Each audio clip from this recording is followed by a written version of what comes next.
তোমাদের নবম শ্রেণীর পরিসংখ্যানের আয়তরেখ, বহুভুজ এবং অভিজিৎ রেখা সম্পর্কে আলোচনা করব।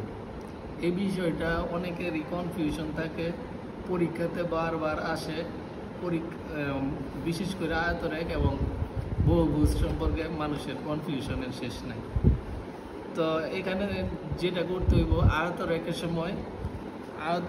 সময় তোমার শ্রেণী ব্যক্তি গড় এবং অবিচ্ছিন্ন শ্রেণী সীমা গণসংখ্যা, এই তিনটা গড় হবে।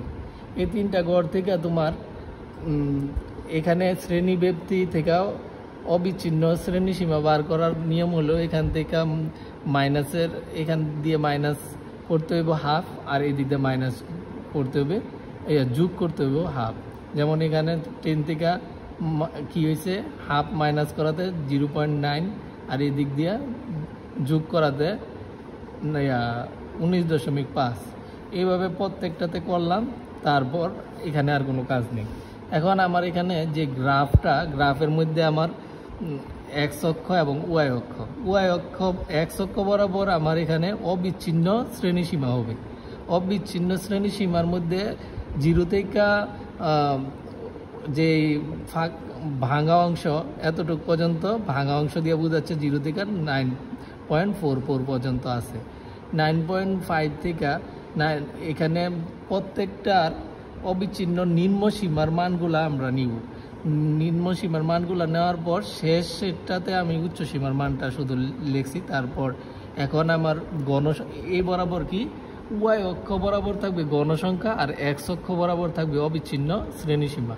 এখন গণসংখ্যার গড়টা কি করব, গণসংখ্যার গড়ে মানগুলা আমি বসানোর পর এই যেমন এটা 10 তাহলে 9 থেকে 9.5 থেকে 19.5 পর্যন্ত আমার 10 আছে। এই 10টা বরাবর গণসংখ্যার বরাবর 10, তাহলে আমার এই 10 পর্যন্ত যাইব। তারপর এটা যেমন আছে 14 কোথায়, 95 থেকে 29.5 পর্যন্ত, এই 14 গেল।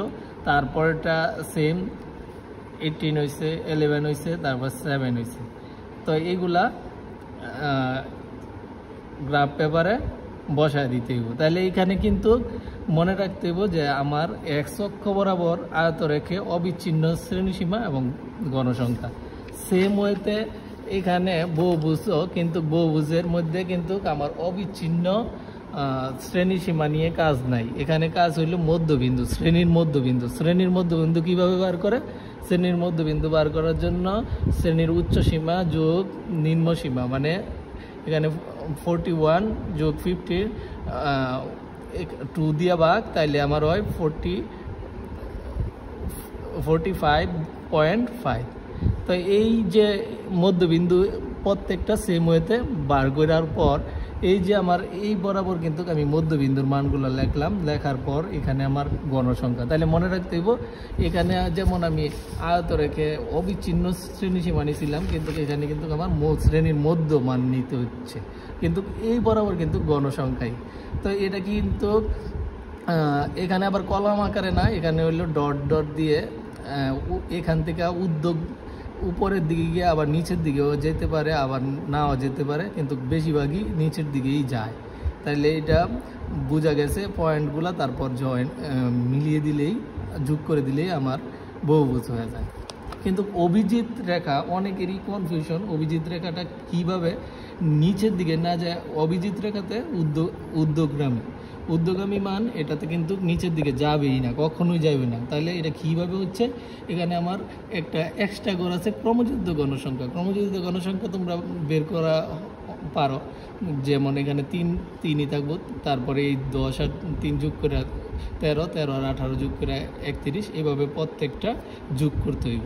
তো এখানে n এর মান 70, এখানেও 70, যদি মিলে তাহলে মনে করতে হবে যে আমার ক্রমযুক্ত গণসংখ্যাটা সঠিক হইতে বের হয়েছে। এখন এই ক্রমযুক্ত গণসংখ্যা ওয়াই অক্ষ বরাবর বসাইতে হইব। এখানে দেখো 10 থেকে এই যে আমার 70 আছে, তাহলে 70 পর্যন্ত বসাইতে হইব।